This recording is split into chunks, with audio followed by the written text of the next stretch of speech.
will deny or detract from the obvious apparent tragedy that we're all living through and many people are living with at the moment. So I think it's really important to have that out up front, because there are a lot of tragedies going on, there are a lot of people suffering, there are a lot of people who are scared, and I think we, all of us as professionals, need to recognise that first and foremost. But what I want to sort of just do is just give you a little bit of intro into my background. I mean, Saf has said, 7 books and umpteen jobs that I do. Fundamentally, I'm about helping people with integrity to become more successful, particularly in large workplaces.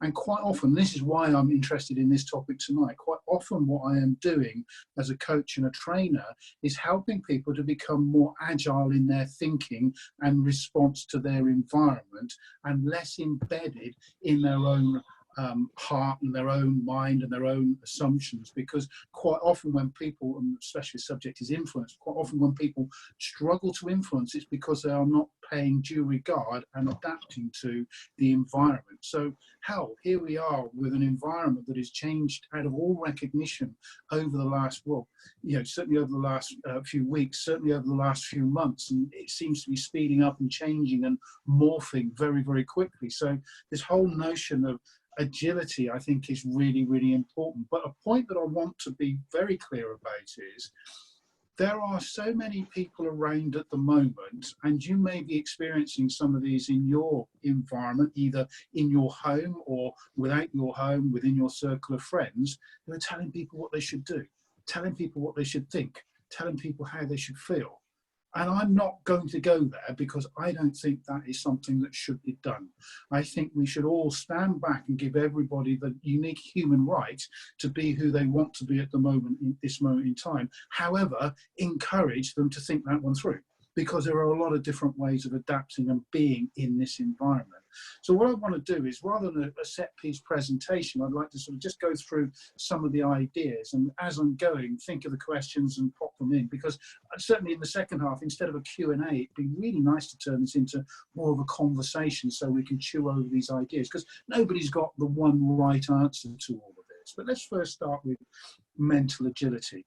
And I'm presuming that you probably have got a similar notion about what that actually means to me, and that is something about the way we are thinking, the flexibility of our thinking and the adaptability of our thinking. That is really important for a number of reasons in any time, let alone now, because if you don't have that ability to think differently, you're always going to do what you've always done, and you're always going to get what you've always got. So sort of slightly corrupt the old maxim. And I think it's really important that we realise that that adaptability needs to be based on an objective, because rigidity, which is the opposite of agility, rigidity, is not changing and fixing very clearly on certain beliefs and sticking with them.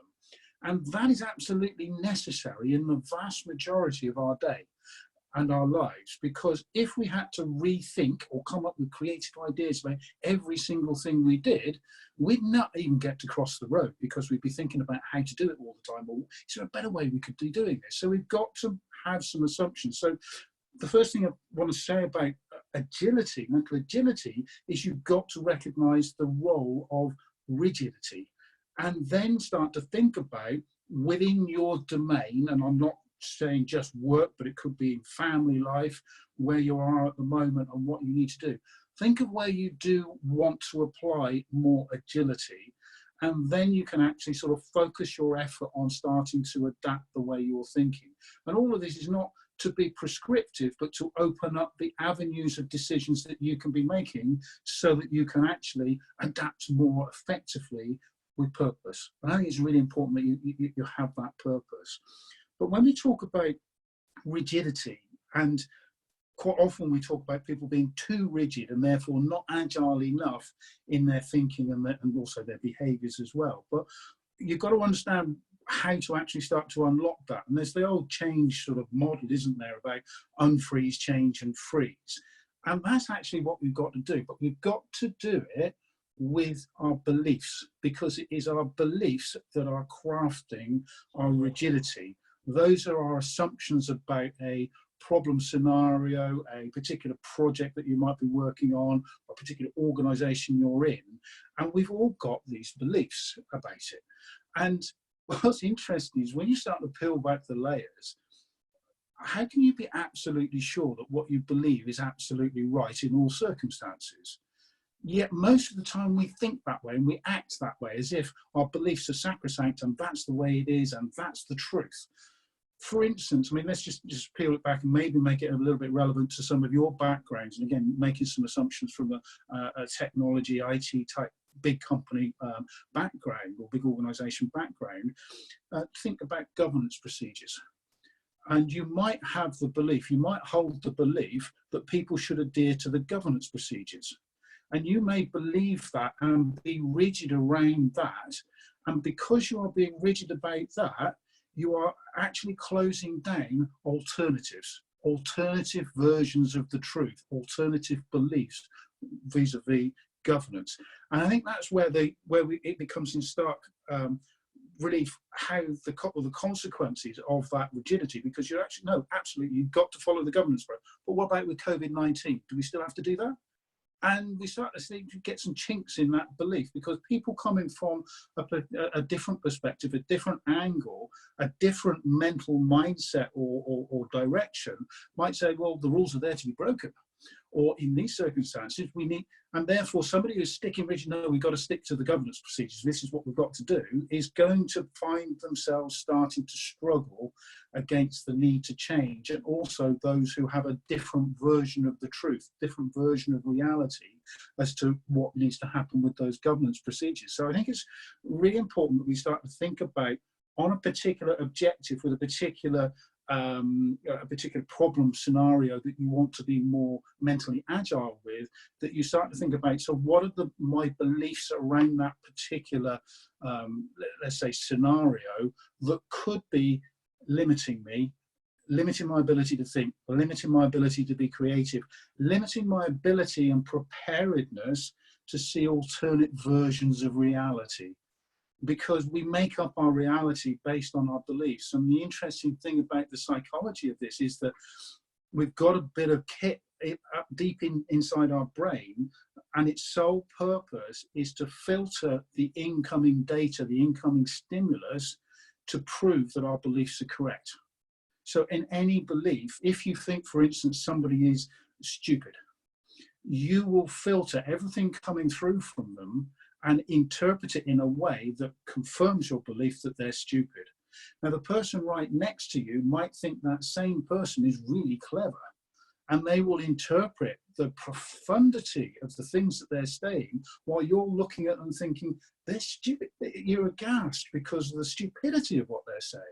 And so it's two different versions of reality, and the two different people who are looking at that individual, one thinking intelligent, the other thinking stupid, will respond and react, will be a little bit more or less agile in the face of their beliefs. So we've really got to, I think, or I'm encouraging you to knuckle down and say, okay, so what are the beliefs that are giving shape to my perception, my mindset, my perspective regarding this particular problem that I want to work on?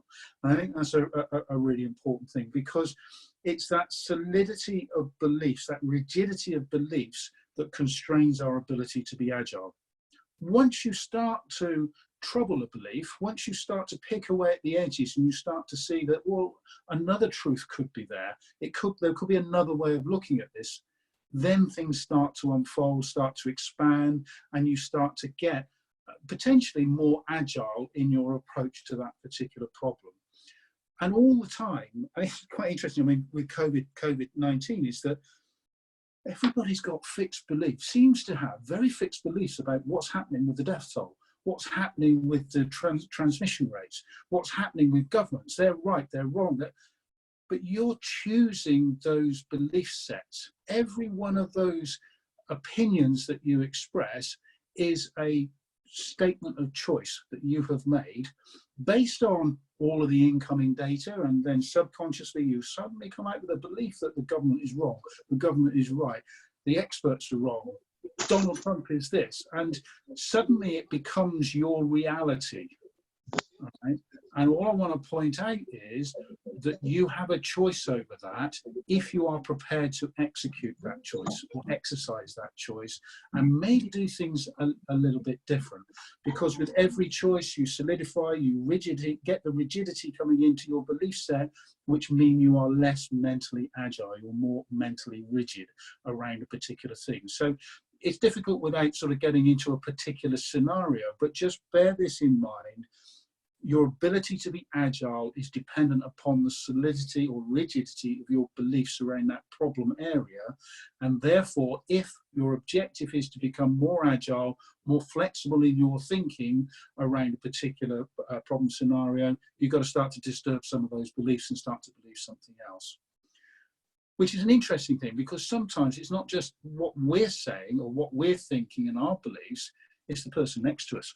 It's the social pressure that is brought to bear on our belief set. One of the things that I'm starting to notice and starting to get a little bit personally troubled by is that I think COVID-19 has a far greater potential to ruin many friendships than Brexit did. And I know in Brexit, people were very polarised in or out. And a lot of long-term personal relationships got very strained. And in fact, one club that I go to, they banned the subject altogether because it was causing so much friction.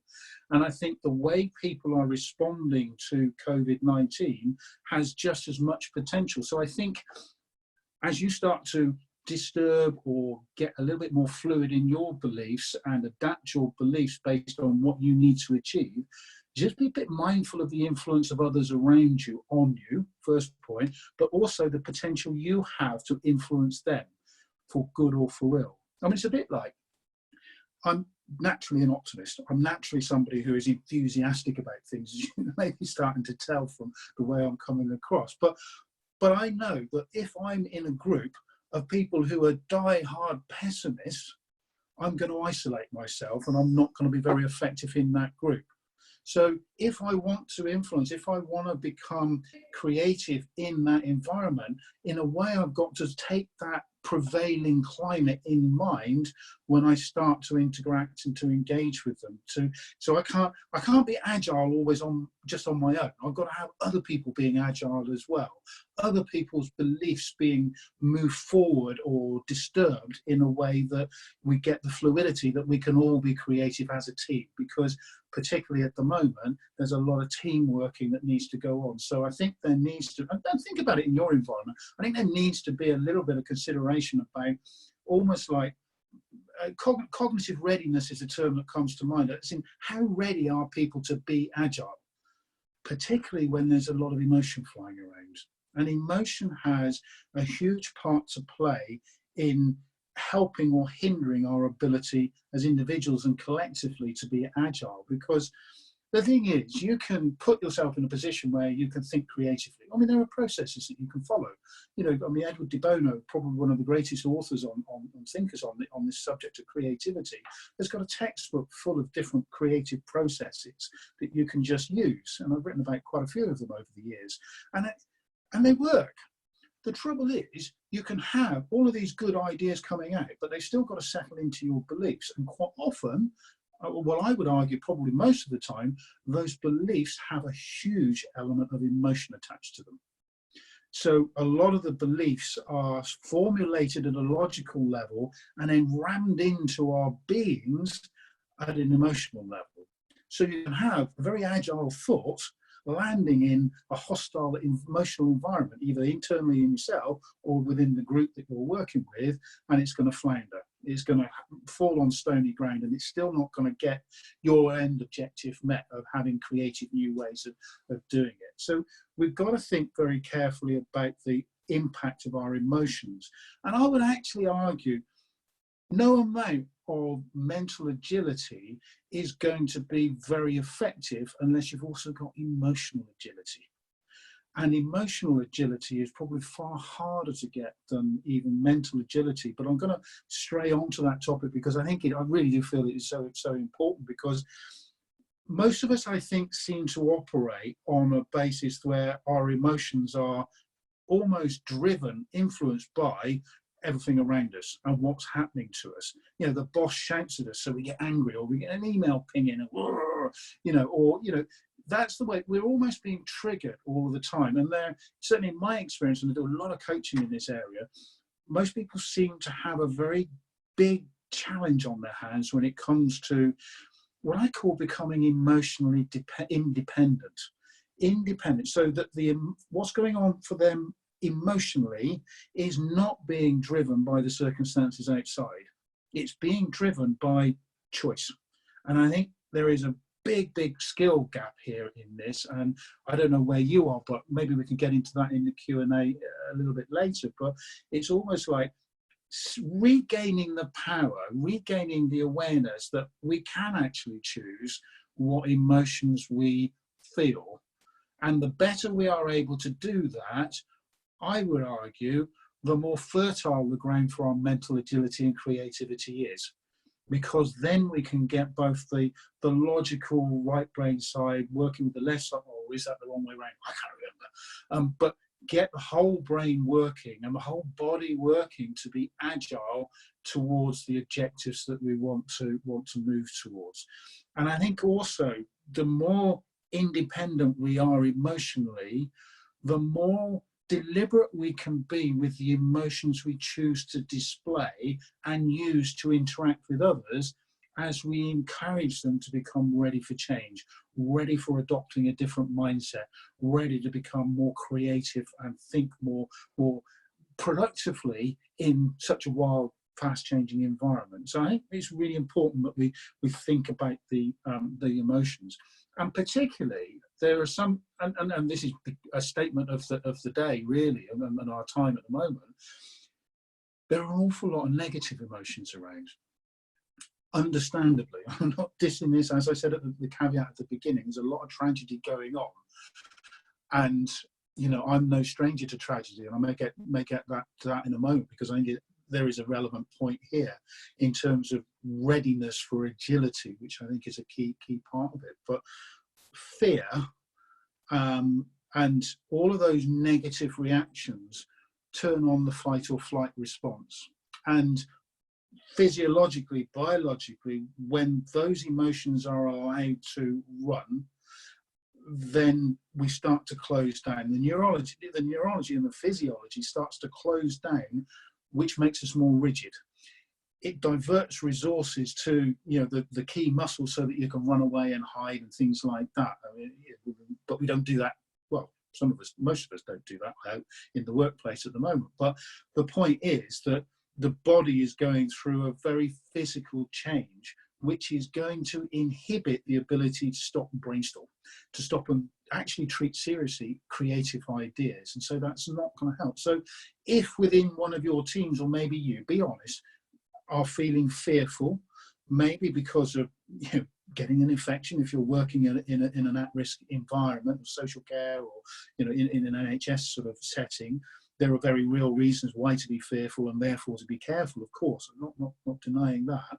But you may be fearful about the future. You may be fearful about your job. You may have lost your job. You may have creditors knocking on the door. And all sorts of reasons. But what I'm suggesting you consider is, how does the presence of that emotion affect your ability to do what needs to be done? And in the context of this call, this Zoom meeting, is your ability to be able to think more with more agility, with more creativity, so that you can find new problems, new solutions to the current problems, and potentially new problems that are around the corner that you want to be able to head off at the pass. And it's not going to happen. So, I mean, we're getting into the realms of emotional management and emotional intelligence here, and I don't want to go too far down that particular rabbit hole unless the questions sort of provoke it. But again, it's sort of like recognizing the inhibitors to mental agility, some of which is on an emotional level, and containing, controlling, choosing your emotional responses to what's going on outside is a great deal more difficult than choosing your mindset and the way you're thinking. So remember that, but also think about the emotional environment that you're in. And so again, this is where some of the friendships start to get tattered, because a lot of my friends and in my network, they're really scared. They are really worried. They're really angry at people who are exercising within the law and the regulations and the instructions to go out, and sort of exercise and get like this. No, everybody should stay at home, and they're getting really angry. And therefore, to engage with somebody like that in a creative way, recognize the challenge, and then if you recognize the challenge, you've got more chance of potentially starting to overcome it. But I'm going to sort of finish in a moment and then sort of turn over to Saf and see if we've got any questions and evolve it into a discussion. Because one of the other things that I notice in terms of the way people are responding to it, it depends on your background, your emotional experiences.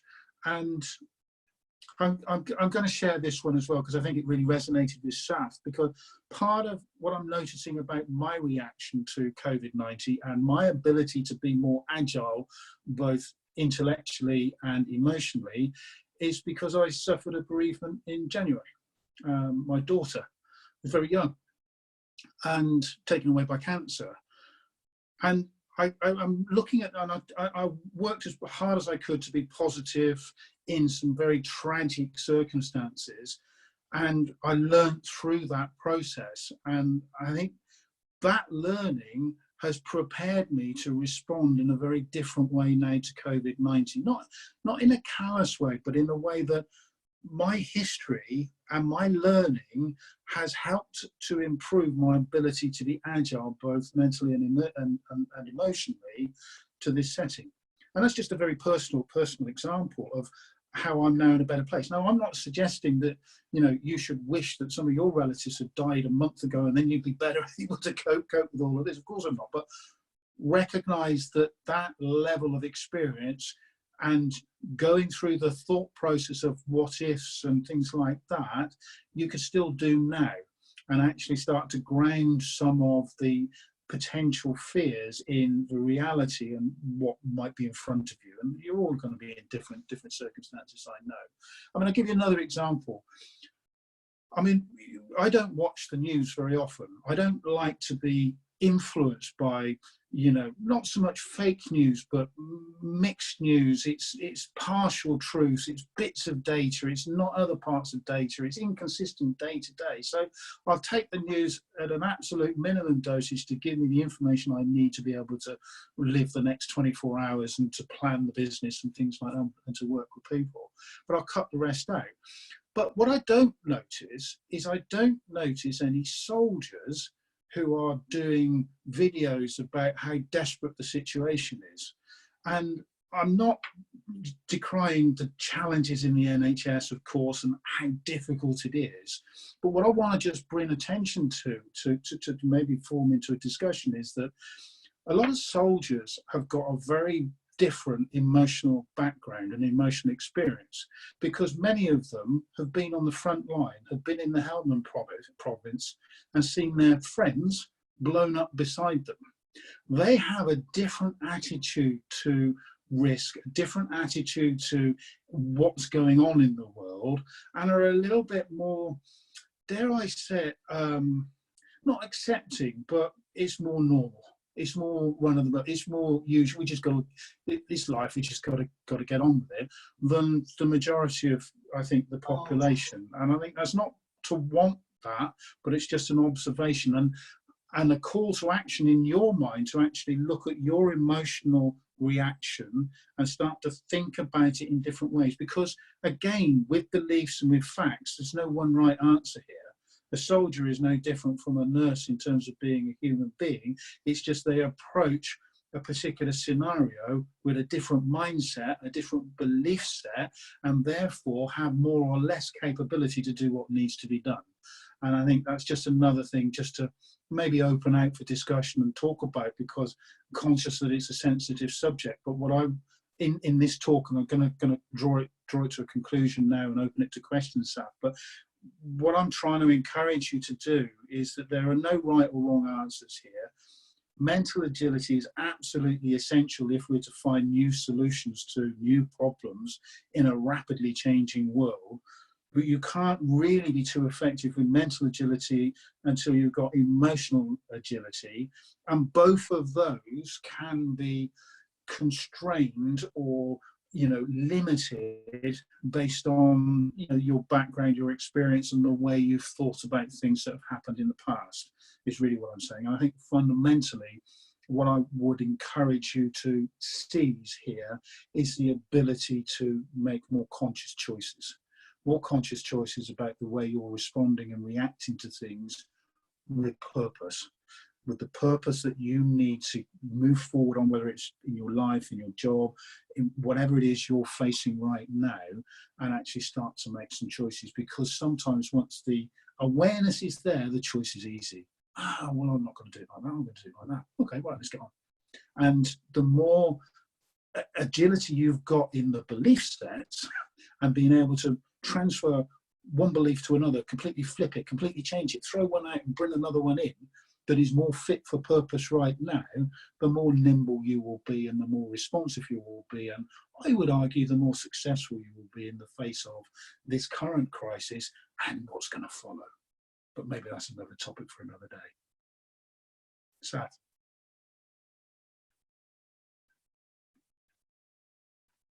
Sorry, I was searching to unmute myself there. Couldn't find myself. Fantastic. Thanks, Colin. Great, really enjoyed that. I think you covered quite a lot of stuff there actually, and we've had an amazing response from our group this evening. So I'm just going to start feeding some of this back, and as you say, we can generate a little bit of a discussion actually. And if people want to come in and sort of, you know, be unmuted and come on with the camera, that would be great. Yeah, we've got a lot of time actually. We've got to late 30s. Unless they're going to attack me, and then I might. No, absolutely not. I'm just having to sift back, so just bear with me. So I had one from Ian. I think that was probably the first one. So Ian was, it's referring to a quote from George Bernard Shaw, and then somebody had gave it an acronym further down, and then my brain had switched off, and then I was like, GBS. Thankfully, a few of the attendees helped me out. So the first one, George Bernard Shaw. So this is good actually. The reasonable man adapts himself for the world. The unreasonable man persists in trying to adapt the world to himself. Therefore, all progress depends on the unreasonable man. It appeared that certain world leaders, I can't imagine who we're thinking about here, adhere to that. Are we seeing this influencing organisations and blunting a more agile mindset? It's a good one to get us started.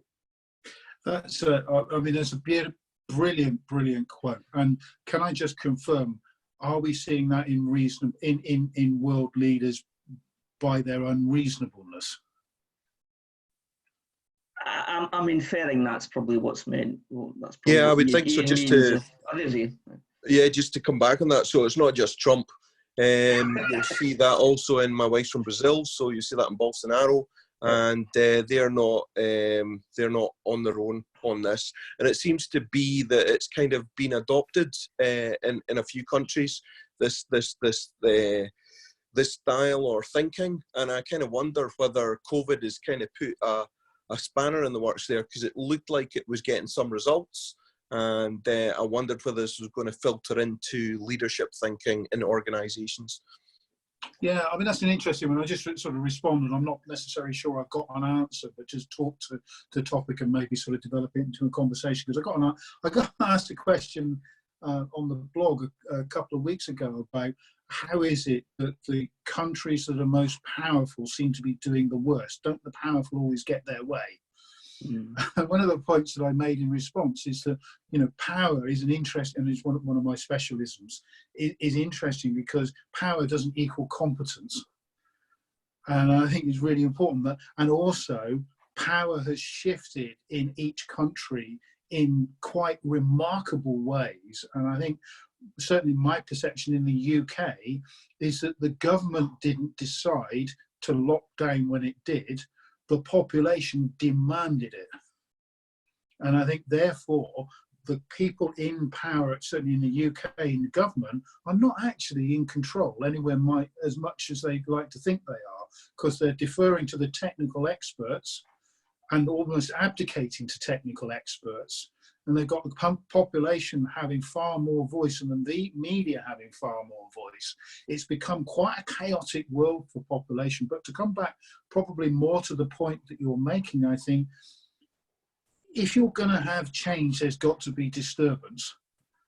And the more powerful that disturbance, or the more powerful the person who is doing the disturbing, the more change is likely.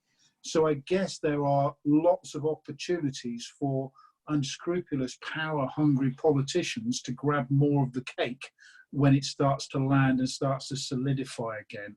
And I think that's something to be mindful of as we watch as spectators. But I think also, depending on our position in it, how we're going to interact ourselves with that. I don't know whether that's answering or contributing to the thinking. But do you want to come back, Ian, on what I've said there?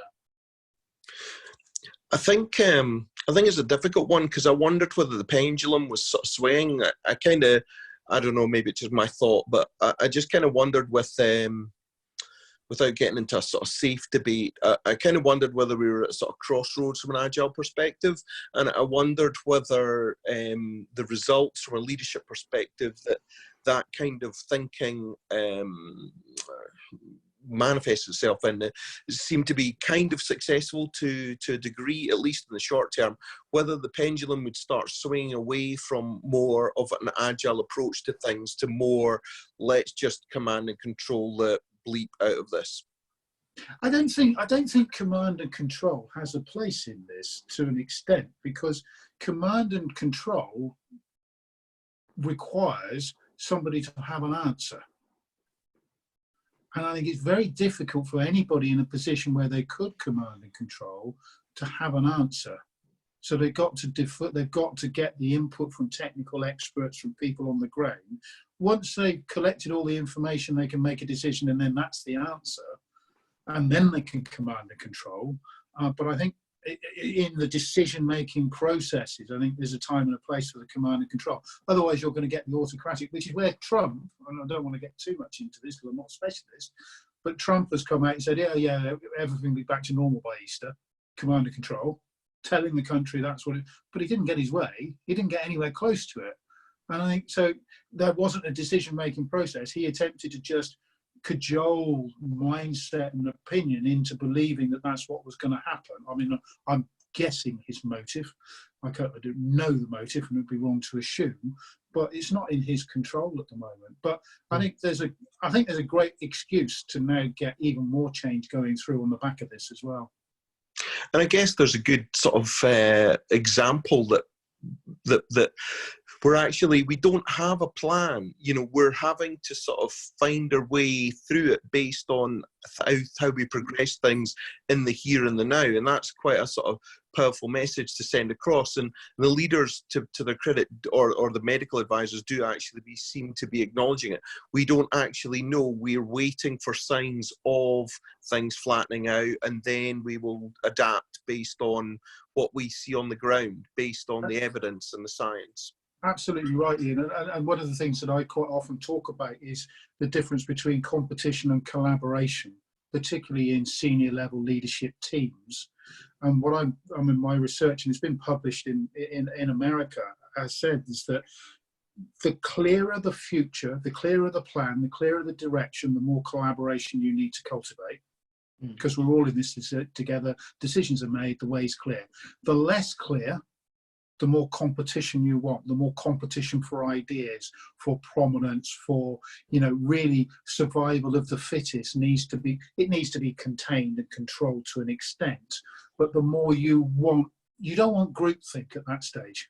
You want the creativity, you want the agility. So I think for people who are skilled, and I'm not an agile, from an agile, pure agile perspective, I don't know it. I just know the English word. But I would have thought people with the ability to deploy agility-based processes should be in demand at the moment. Yeah, absolutely. I think you're right. I think, well, certainly had a few conversations, and we had a good one a few weeks ago. I think, given the situation we're in, I think it plays well to the opportunists too, doesn't it? Those who can go, you know what, I can look at what I might be able to achieve here by just seeking out opportunities, and there are opportunities. I think some people are better at finding them than others, and it's quite interesting, exploiting them, so to speak, for want of a better term. Leveraging them. Leveraging them is probably a better term. Yeah. It's quite interesting, just to add a little example. I was coaching somebody week before last, and I've got to be careful about what I say, but basically he was responsible for, at an executive level, for setting up a new facility. Let's put it that way. Mm-hmm. And it wasn't a hospital. It wasn't one of the Nightingale hospitals, but it was a particular facility that needed to happen straight away. And he said it was really difficult to get all the moving parts to come together, but he got there, got it done, and now it was in sort of more production mode. But he said, what I'm interested in is, when the dust starts to settle over this, as it will, where is everybody's expectation going to be about how fast things can be made to happen? And the idea of a change process taking 2 years, what do you mean? Well, during COVID-19, we were able to do it in 2 weeks. What's the matter with you? I mean, even as you say, even in simple terms, with organisations having to find themselves in a situation where their workforce are remote, where perhaps in the past they would never have considered that as an option or even ever wanted to entertain it, and it has been forced upon them. So as you say, people are able to move rapidly when they want to. I guess hence necessity is the mother of invention, Yeah, I mean, a friend of mine and client, he said he outsourced, the day I spoke to him, yesterday, we outsourced or moved home 3,500 telephone workers. Yeah. And we're doing the same, about the same number every day next week. This has gone like a dream. He said, Colin, I don't think they'll ever want to come back. Yeah. This is the size of the social change that is going on, I think, is underestimated, and also under expected is the snapback that the powers that be will want. Yeah. And people might just decide, nah, not doing that. Who knows? Indeed. It could be a very different world in 3 months' time. Should we have another question? Let's have another question. We've got a good bunch of questions coming through. Right, here's one. I'm sure that will generate a nice little debate. So how do we draw a line between emotional intelligence and the mental agility you've been referring to this evening? So you talked both about mental agility and emotional agility. My response to that, and again, there's no one right or wrong answer, but make it up for yourself, because you've got to come to your own answer. But I would say draw a circle around both of them, and factor in both of them, because they both work hand in hand. Because quite often the emotional condition that is there gives the fuel. That's the rocket fuel, be it anger or enthusiasm. And if you are adopting or finding a creative idea, intellectual process, then fuel it with the emotion and off you go. And so I think they've got to go hand in hand. And I think and I know some people will argue against this, or maybe even rail against this if we are allowed to bring an extra emotion in. The thing is, in influence terms, it has been proven by research that trying to talk somebody in, to convince somebody via rational argument might work. It might work. And if it does, it will get compliance, not commitment. The way to get commitment, which is really what we need, because we've got to turn our backs and go to the next thing and leave people to implement, you need to have the emotions coming in. So you need to play to the emotional world of the individual you're trying to influence. So to influence somebody with a whole load of emotion and logic, wow, you're off.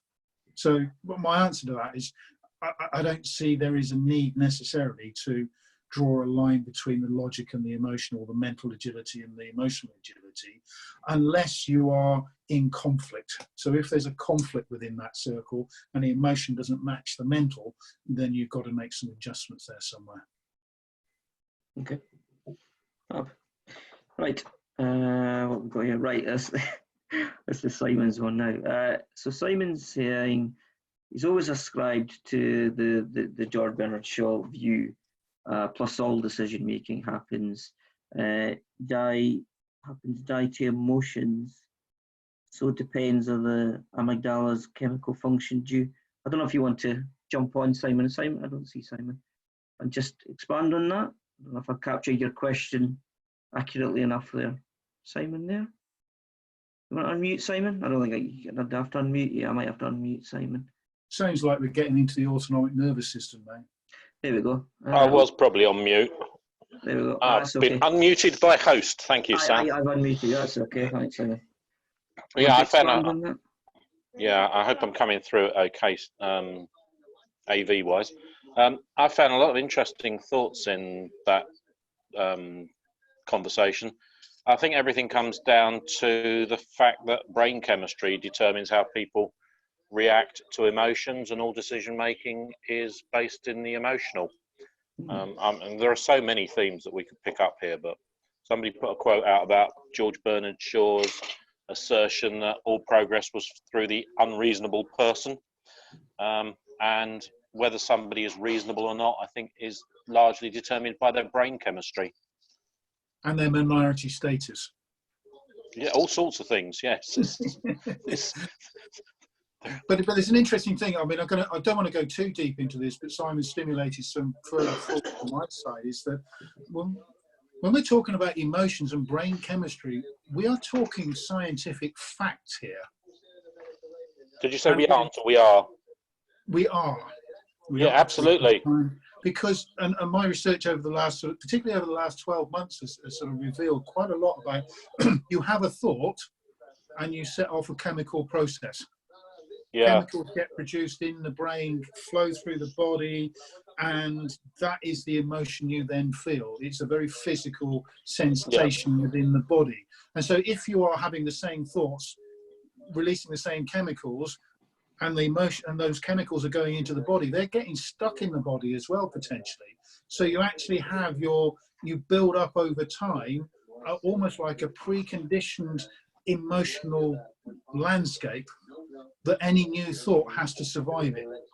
So if you have a thought that is then contrary to your habit, it won't get very far, because all the other chemical residue throughout the body will just kick it out, isolate it, inoculate it. It'll disappear faster than a virus will disappear.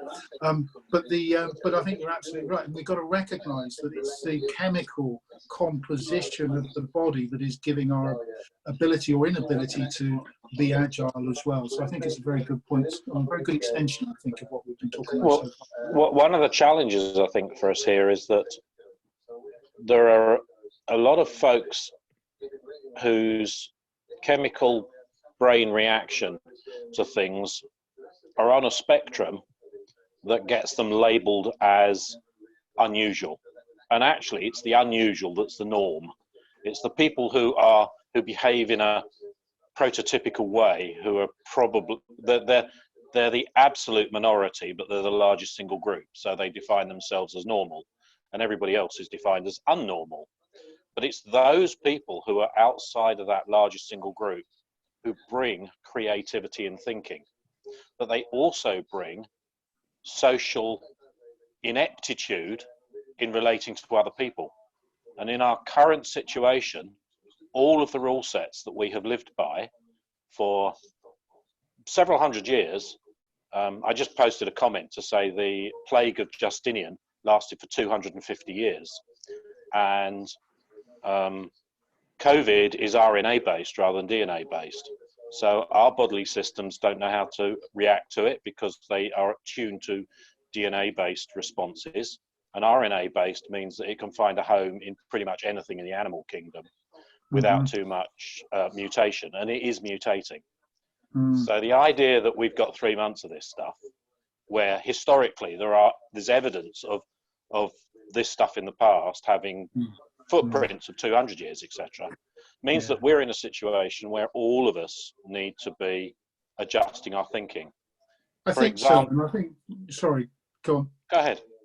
I was just thinking, bringing it back to the mental agility and your point about people who are, the colloquial, on the spectrum, I think is absolutely right. And I think those are the sort of people with their inability to be able to have what we would call, quote unquote, normal interactions with others. allows them the privileged position of being less influenced by their social environment, therefore more able to think with agility. And I think they are potentially a resource that we ought to be trying to find a way to tap into, because they are because one of the pieces I wrote today was about provocations and creative thinking. And the provocation method is to actually think of a problem that you want to get a solution to, come up with a wild statement of untruth and pretend it's true, and then think about what the world looks like. And I wrote in this article, provocation, everybody's got to work from home for 3 months. Well, okay. 3 months ago, that would have been ludicrous. Well, that's very interesting, because there's 2 techniques that I like and find useful. One is when you approach a group of people or a situation where people are saying this is impossible, this can't be solved. So the first step is a cathartic dump of all the reasons why everything is shit and what, you know, how bad everything is. The second step is a mechanical translation of those negative statements into positives.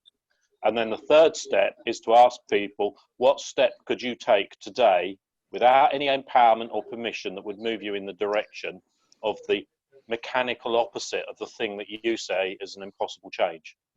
And very, very quickly, we are at a situation where people say, I can take that action. I can affect the things that 5 minutes ago I said were unmovable. And another technique to combine with that.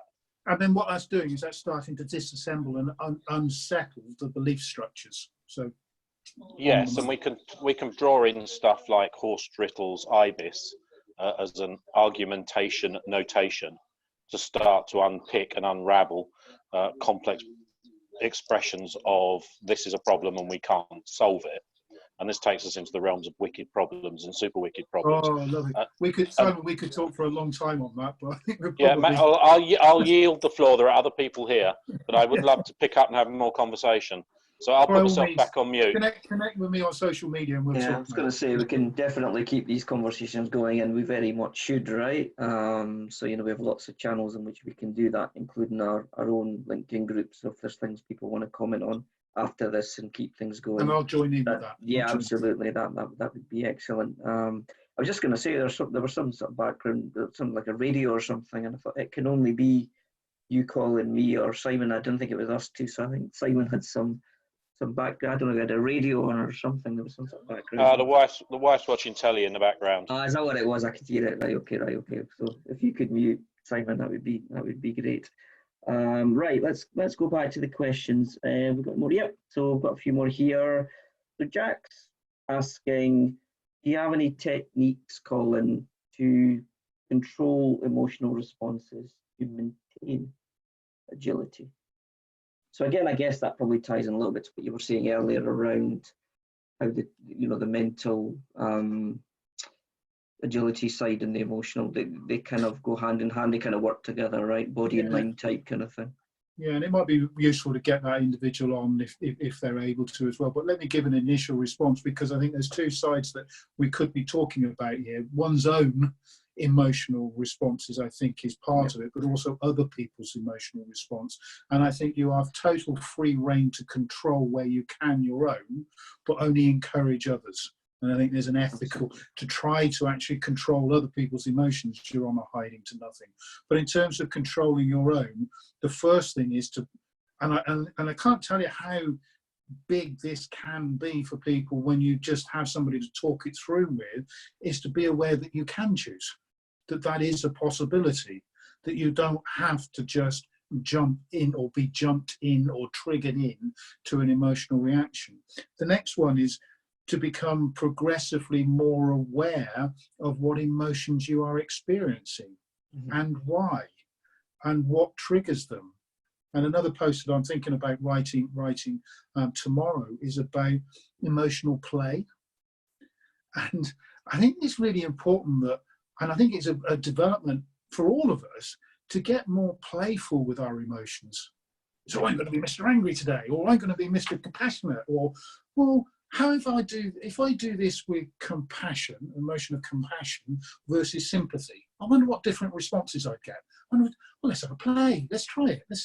Let's experiment with our emotional world. And I think by having time safely to play with your emotions and to start learning to experience different emotions will immediately give you more flexibility, more power of choice over what. So somebody I was coaching today, she was in a very difficult situation. She'd been demoted, then there'd been a lockdown, and she said, I don't know whether I need to feel angry or sad, or that I've been unfairly treated. And I said, why do you want to think any of it?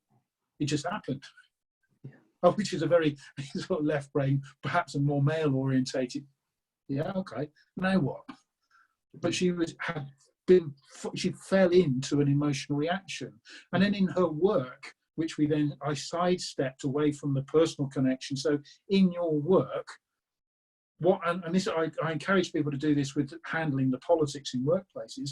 Number one, when something political happens or as a stimulus, quite often there's an emotional response. Stop. Disengage emotion. This is an idealized process. Logically analyze what's going on, come to a rational decision, then bring the emotions back by design.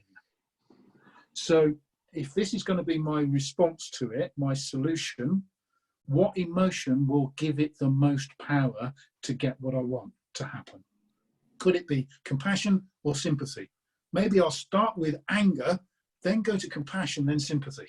Or no, forget sympathy because that's a bit patronizing. I'll go to enthusiasm. Oh, how about that? Okay, so I've got my logical response and I've got my emotional response all designed. And how well you play that out is down to your skill and adaptive or capability, but that's only going to come with practice like any skill. Indeed. And I don't know whether I'm answering the question or not, but it's good point. Others, Jack? I asked that question when you were talking about the grief that you'd obviously just recently lost, and so I was just trying to kind of ascertain. So you were quite able to learn from that experience, but you were going through quite an emotional time at the same time. And to me, that's quite a intelligent thing to do, but quite difficult thing to do. And I was just trying to understand if you used any techniques to be able to do that.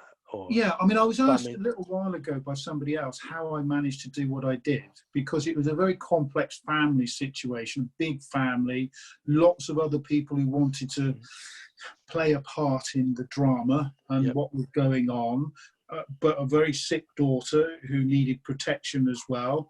My role as a father, I'm thinking, sorry, shit, my daughter's died,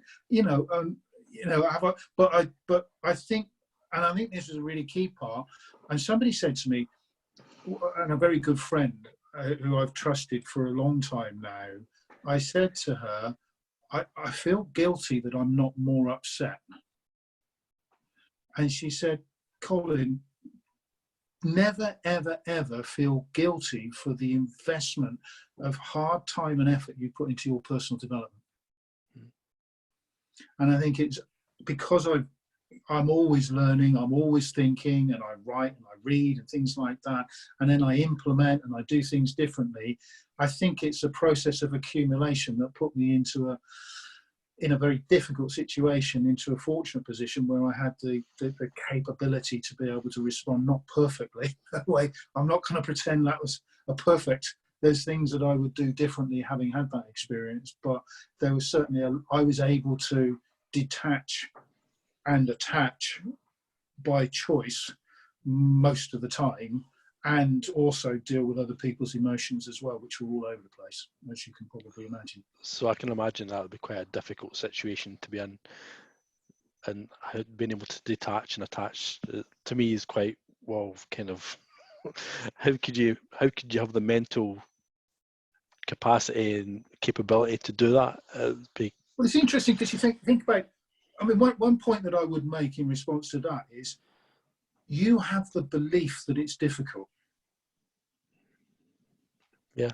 Having that gives you rigidity and makes a solution or an adaptation more difficult. Yeah. If you think it is easy to do, you just haven't worked out how yet, straight away you're repositioning your perspective, your attitude towards it, and potentially your resourcefulness. Yeah. And resilience. The resilience to that situation. Yeah. So when you start to think about it, it's a bit like the earlier, I think it was Jackie, I can't remember who asked about how do you draw a line between the mental agility and emotional agility. It's about just splitting those out. So, okay, now I need to be procedural. I need to drop the emotional, put that to one side, not ignore it, not suppress it. You don't go there. Don't go suppressing the emotion. It's got to find its outlet, but in perhaps a more managed way. And now I need to get on with it. And now I need to do it. I mean, one example I've got is I was talking to a round the world yachtsman, skipper, and he ran it. Apparently, he was on the BT Open Challenge, and he gave me an example of when they ran into problems in somewhere in the Caribbean in a hurricane or in a bad storm, and it was looking likely that they wouldn't get to port.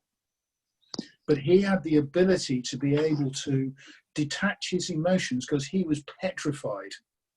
But he put the emotion to one side and got on to do his job because he was putting his emotion one side. He looked like he knew what he was doing. Everybody else relaxed and said, okay, let's just row or whatever they do. Had he have shown what was going on inside with his emotions, everybody else would have panicked as well. If he's jumping, I'm jumping. So I think it's about being aware that you've got that challenge, and then starting to, as you would a business problem, think, okay, so how do I break it down? How do I start to and transfer some of those skills into a very personal situation? But there's many people in the professional world who are grief-stricken because their world has been taken away from them. Never mind relatives. So there's a grieving process, which we know what a grieving process is, that is happening for people who've lost their social life. Yeah, there's been a few people in my circle that have mentioned that they feel like they're in the grief process. It is. Because they've just been dumped is something in. You've lost that you didn't want to lose. And I was determined to get it in somewhere, and now's the time to do it. One of my favourite quotes from Star Wars, from Yoda, believe it or not, is train yourself to be without the thing that you most fear to lose, or to let go of the thing you most fear to lose. And in a way, coming back to my own emotional journey over the last, I've lost something precious, all right? That's allowed me to reflect on life. And I'm now in a position where I pretty much think, if I get it and I go, okay, I'm ready. And actually, older people are mentally prepared for their exit, and their families are prepared for the exit. And the biggest tragedy on the emotional cost right now is nobody's ready for what is now actually happening to relatives who shouldn't be dying at the moment. Cool. Thank you for that. Appreciate that. Okay. Present. So I guess there you kind of touched on something quite interesting around, I guess it's that fear factor. If those, if people have a fear for whatever reason, and it's understandable given the circumstances, but fear comes from, I guess, uncertainty, doesn't it? Like the unknown, something you can't understand or comprehend, or you, as you say, you're not prepared for it. But you perhaps don't know how to prepare for it. You don't know where to start. That's where the fear comes from, Fear comes from uncertainty, so does delight. True. So, okay, that's spontaneity, that's fun things, that's, what's around the next corner? Well, let's go and find out. Let's play. Yeah. And again, just notice the language that you use around some of these things can precondition your response. It's like confidence. A lot of people, even at very, very senior levels, have problems with their self-confidence. Okay, you wouldn't think about it, but they do. I coach. All right, and one of the problems with self-confidence or lack of confidence is people consider it to be a problem. It's difficult, they feel uncomfortable, yet actually it's a signal that you're learning and growing and there's an opportunity for more. Still listening. Are you there? Am I okay? Yeah, you're okay. So somebody spoke there. I think they didn't realise they were unmuted. So lack of confidence can be repositioned in your mind to a golden opportunity. And all of these things, it's almost like there's always two sides to a coin. You can take a negative, can't do, and a positive, can do. Bad, good, fun.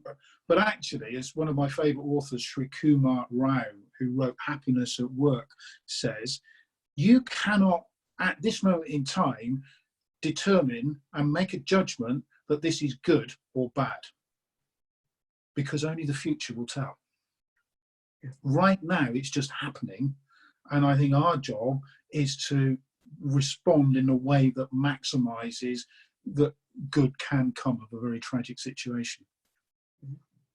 So, yeah, that's a very sort of positive way to look at it, really. You know, well, I guess like we said earlier, it's about there are opportunities in there. Or I guess, are we courageous enough to leverage them? You know, to use your term rather than my term, which I think was exploitation. But in context, that's a dark side in context, you know what I mean. There's an interesting one here. I'm conscious we've got about 15 minutes left.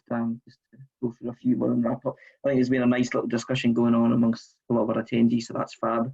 I'm sure we'll continue this discussion outside of this session for sure, because it's an emotive one. I don't know what your views on this are, but there might be others who might want to chip in on this if they're practitioners. But so related to what we're talking about with emotions, Ian's asking about like meditation and the practice of meditation, and how could that perhaps help in detaching from emotions. Enormous. Yeah, absolutely. I speak from personal experience as well. Right, great. Well, it'd be good to maybe hear a little bit more about that. I mean, the point about meditation, it's a confused term, and a lot of people think it's different things, and even experts think different things, and nobody can agree what it is. But fundamentally, it's about what's going on in here, and how you settle things down so you can be more alert and observant about the internal world and what's going on, and then it can extend out into the ether and things like that. But what I always remember is one of the Buddhist approaches is that meditation helps to create an interrupt between stimulus and response, to give you that window of opportunity where you can choose how to react. And if you meditate on a regular basis, it starts to slow down, or trains you to slow down the thought processes so that you can be more deliberate about what's going on. It also helps the emotions, because it starts to reduce the emotional level and intensity. But you have got, my view is, you have got to be very careful about meditation, because it doesn't mean to say you become unemotional. You can still be very fiery and excited and all sorts of things like that.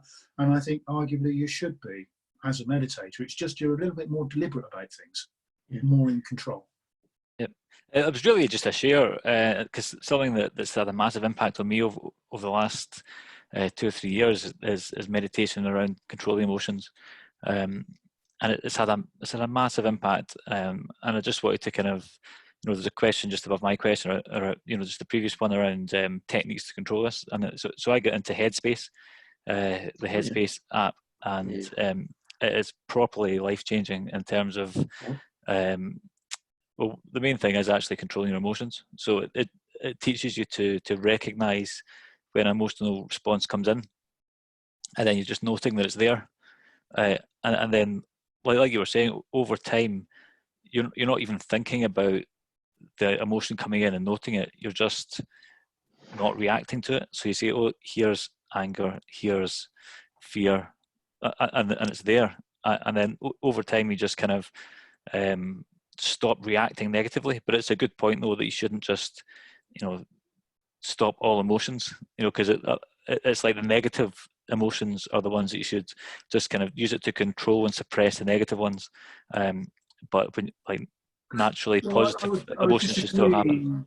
Yeah, I would disagree slightly about the suppress, because I think it's more about how you process emotion and being more deliberate about the approaching, because I still don't agree with the suppression of emotion. See, I didn't interpret it like but that. I think the way what Ian said, put it out to one side, then you're all right. So It's what not Ian about said, oh, you go, and sorry. what the way I interpreted it, sorry, just because it was fascinating the way you articulated that. For me, it was kind of like you've acknowledged it, you've kind of sensed it, you've acknowledged it, and then however you've built up those habits, you're in a position to go, you know what, I'm aware of it, I've acknowledged it, moving on. That was how that's how it came across to me. Yeah, it's not about the emotion goes away. It's the reaction to the emotion that goes away. Do you know what I mean? That's really So good. so that when you were talking before, you were saying like an email comes in, you don't like, the emotional response would be to just fire back another email with your emotions in it. But it's like stopping that type of reaction and recognizing it's there and letting it pass. And regaining control over Yeah, your reaction, yeah. not being triggered by others. But I don't want anybody here to think that I'm saying anything other than it's not about getting rid of emotions. Meditation is about understanding how you're working with them. And the figure that always comes to mind that illustrates this the best is the Dalai Lama, because he can laugh like a drain. Yeah. And he has a lot of fun and he's very enthusiastic, and and I know certain sections of the world's population don't ascribe to him, but he's got a lot of emotion there. I think that's great. Absolutely. Another good one here. I just want to see if I can get through another few before we bring the session to a close. So, any tips on how to get a real idea of how people are feeling and help build up someone else's mental ability to use your phrase? Yes, this might be your opportunity to provide us with some wisdom around influencing, right? I knew it would get there in the end. I tell you what, it's interesting because the thing that most people tend to do, in my experience, is guess. Don't guess, ask. All right, I'll find a way to ask that is situationally acceptable, because if you're the boss asking how you feeling, I don't want to tell you. So you've got to have the trust there. So I think number one is don't guess, ask. Tip number one. Asking a way that is has rapport and trust in it. Build as much trust as you can in the relationship, because you want to get them to the position where they feel comfortable to tell you honestly how they're feeling. Yeah. And I think part of the trust building exercise is being prepared to reveal how you feel. And I think the last tip would be make sure they are clear that you are not in judgment mode. Because the way I come across sometimes, and this is what I have to rein it in, because I'm so enthusiastic and so, and if I ask somebody, how are you feeling? They won't want to tell me they're really upset or they're really fearful. So that will close that off. So I have to rein it in a bit and sort of, Yeah, absolutely. And I think some people just don't like being asked the questions. So in our current sort of landscape, more and more in our working environments, given we know that there's a lot of emotion flying around and everybody's coping differently and responding differently, as we've discussed throughout the session, we're seeing, people doing group check-in sessions at meetings and things, which isn't something that was, a way we operated in the past, but people have kind of introduced it just to try to create those safe spaces and give people that option to open up. But as you say, not everybody wants to do that. I'll never forget. Not everyone likes being asked the question, right? Yeah, it's cultural and expectations. It's just real funny, real life story, because culture makes a big difference on feelings and how people are prepared to express their feelings. But I was once on a fact-finding mission in Saudi Arabia, and I had a Saudi guide taking me to meet Saudi nationals at a very senior level in one of the banks. And I was in this office. I don't speak Arabic, probably quite predictable. So my guide introduced me and things like that. And then I got to ask the questions. And I was asking this very severe looking man, sort of middle-aged man, complete with dagger, ceremonial dagger. And I asked him, so how do you feel about what's going on in the bank at the moment? And suddenly, and I was shot out of this office so quick. And I said to Hashim afterwards, I said, what happened there? You asked him how he feels. We don't do that here. Oh, God, I'm glad I had a guide. Yeah, absolutely. So, but yeah, what people are expecting to reveal and to whom, I think, is something to be aware of. I'm just sifting through. There's another one here. Maybe time for a couple more.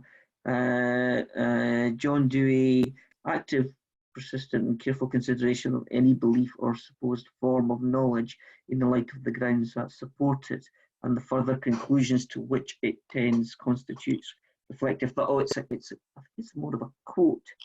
That. John, do you want to jump on and expand on that? Is John still on the call? I don't know if there was a question in there. I think John might have dropped off.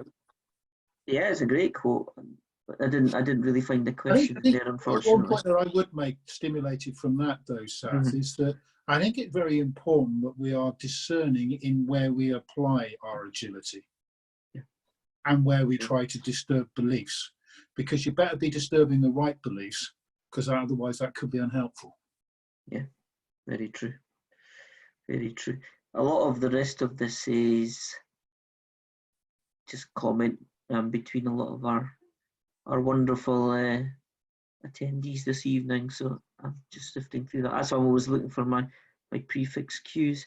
We've got maybe a couple of minutes. I don't know if there's anybody who wants to sort of unmute and add a comment or expand on anything that's been covered this evening. I think it's been a really thought-provoking conversation, and we've had a lot of great questions and input from everyone. Is there any, in the remaining 5 minutes, does anybody have anything they'd really like to sort of chip in with, or a thought, or something they've perhaps experienced that relates to everything we've covered tonight, or an observation, or some insight of their own? Happy to open up to the floor. It's been a really engaging, interactive session. Different to a lot of the other things we've done. So it's that kind of topic, though, isn't it? Nobody? No? I've got a couple of comments to wrap up, if you want. Okay. Yeah, absolutely. Yeah. I think it's really sort of a reiteration of what I've said, but by way of summary, it's that I think, let's remember what I said at the very beginning. Nothing that we're talking about here is denying the tragedy that is unfolding on a day-to-day basis for many people and families and around the world. But I think it's beholden upon us as professionals who want to make a difference to do whatever we can to gain more of a measure of control over what we're doing and how we're doing it. The topic here today was really about the mental agility, but I think, as we discussed quite actively, you can't separate that from emotional agility. And I think the key here is progressive awareness and intervention into what's going on in here and in here. And the better you are able to do that, the better you will be able to, I believe, solve the problems that are in front of you, be ahead of the crowd when things start to maybe settle or normalize again. I mean, it's never going to be the normal that we used to have, but it will be a different version of normal, and be more or better positioned to play a leading role in whatever the next chapter will be. And in the meantime, have made a better contribution to those around you. So I think, just keep experimenting, keep playing, be agile, aspire to be agile, and have some fun along the way as well as you can. Absolutely. Well said. Well said. I think that's a really positive and inspirational way to close the session. Thank you, Colin. Really good of you to join us this evening. I've really enjoyed it, and thanks to everyone for their contributions. Great Q&A session. I think it was a really good format. We don't tend to often be able to do them like this, but everybody chipped in with great comments, etc. So yeah, thank you all.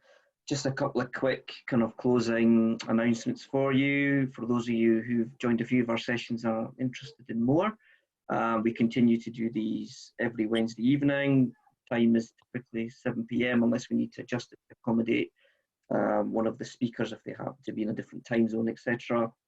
Next week we have Ozzy Cazell, who many of you will probably know or certainly have heard of. He's a well-known Scrum and Kanban trainer and coach.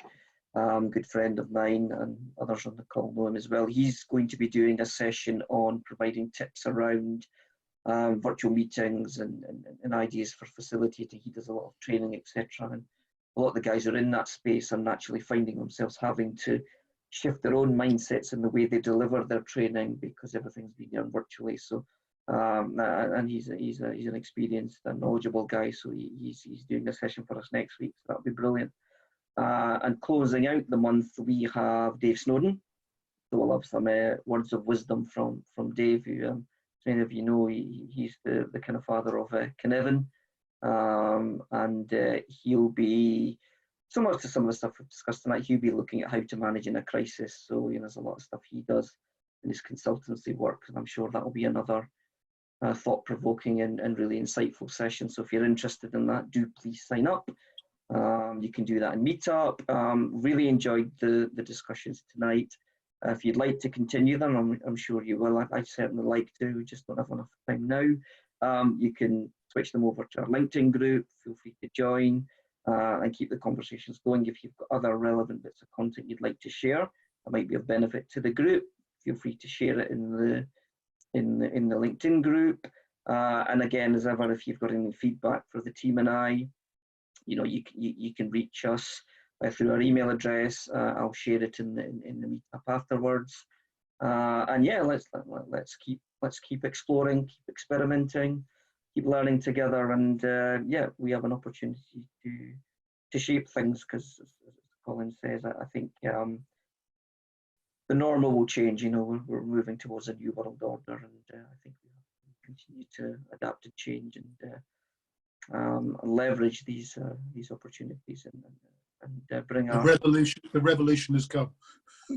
Well, we have to shift. We've covered that off nicely tonight, and I don't think anybody would dispute that.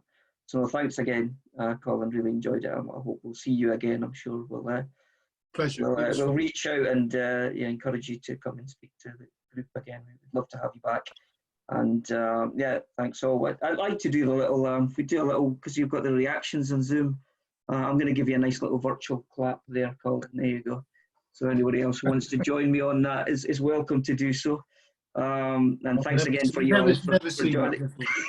It's just something Zoom have introduced. Oh, I heard Scott. Yeah, Sath, thanks to you for chairing and holding the discussion and asking the questions. You did an excellent job. Thanks, Scott. Appreciate that. I'm going to stop the recording now.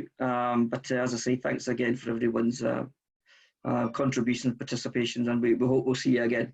Thanks again, and enjoy the rest of your evening, and stay safe. Look after one another. Thanks all. Thank you. Thanks, Sath. Cheers. Great job. Bye. Cheers, bye.